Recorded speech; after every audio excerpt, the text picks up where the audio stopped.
समाजवादी दुल्हन का बात है। पक्का समाजवादी दुल्हन बा और गांव का 4-6 गो लड़का पहुँचलन। कहला ए भौजी भैया रे क्या तो जात तरीकी ना जानत हुआ लोगन तोहार भैया गल हम प्रचार कर ना तो केथुआ का प्रचार रे आज जनबा न करा लोगन चुनाव न क्या गल बा ना तोहार भैया गल हम समाजवादी साइकिल का प्रचार कर बदे। कहला हाँ ही बात बा। कहला हाँ तो दुल्हनिया बतावत बा का बतौलस।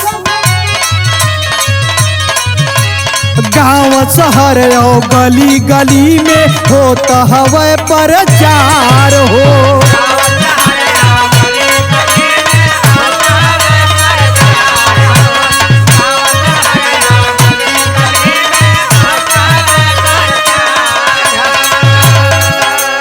चापत हुए चारों ओरिया साइकिल अब की बार हो।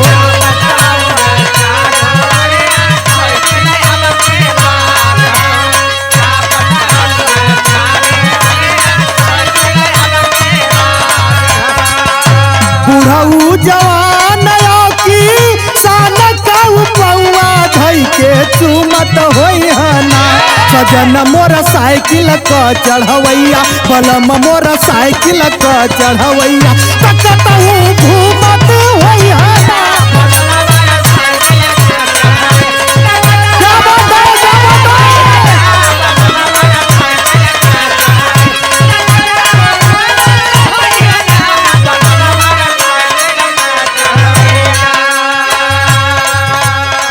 जानत हुआ हमारी जोन सैया बाटा ना पक्का समाजवादी हवन। दिन रात साइकिल के लेके साइकिल का प्रचार करना और साइकिलिया से घूमना। साइकिलिया से लखनऊ चल जाला साइकिलिया से दिल्ली तक पहुंच जाला। बोलो रे बाप एकर मतलब कि भैया पक्का समाजवादी हवन। और दुल्हनिया बतावत है कि जो गांव गली में जात हुई है तो करत का हुई है। मिली जुल के साथ सबके मिली जुल के साथ सबके योजना बतावत हुई है।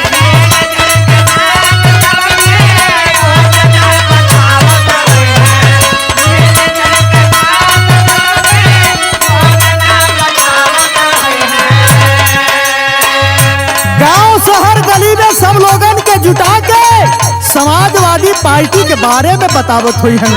सब लोगन के समझावत हुई हन। मिली जुल के साथ सबके योजना बनावत हुई है। भैया अखिलेश के भी भैया अखिलेश के भी काश के बतावत हुई है।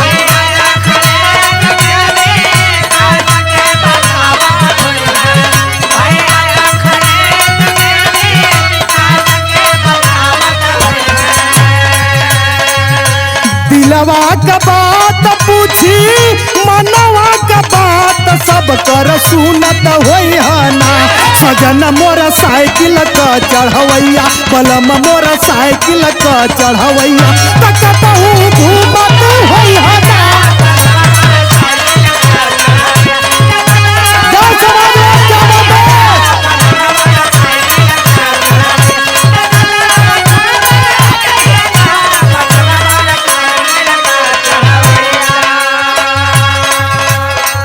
इतना ना जब गांव गली में जात हुई हैं तो एक बात और 85 के लोगन के समझावत हुई हैं। जागा हो 85 अखी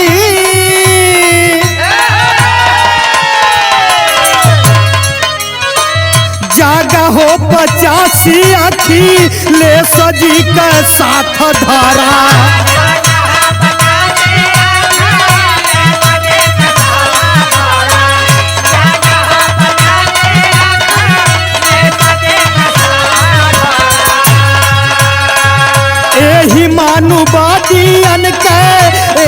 मानुवादियन के फिर से बहिष्कार करा।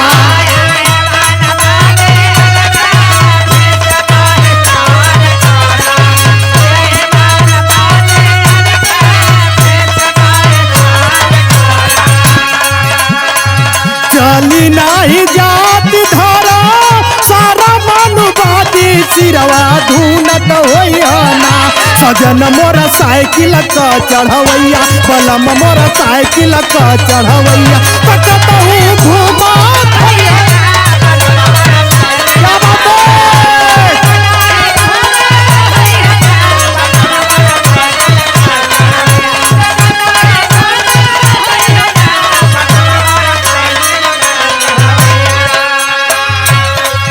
यह 1585 की लड़ाई है।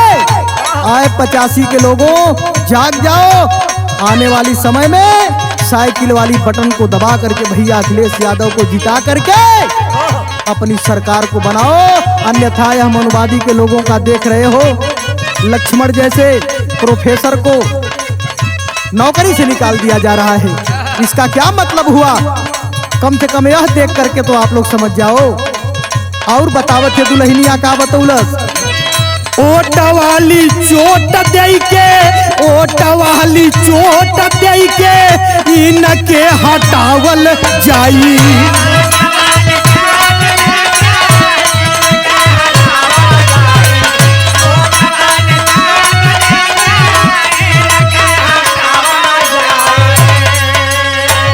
जान जन में ही है साना जान जन में ही है साना देश पहुँचावल जाई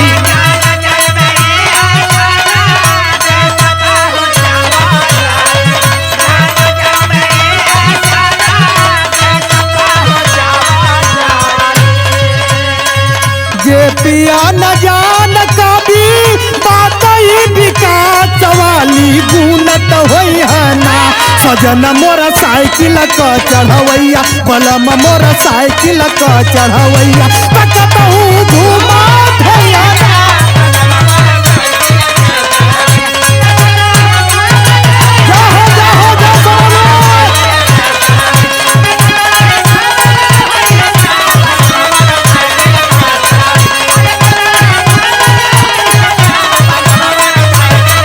चढ़वैया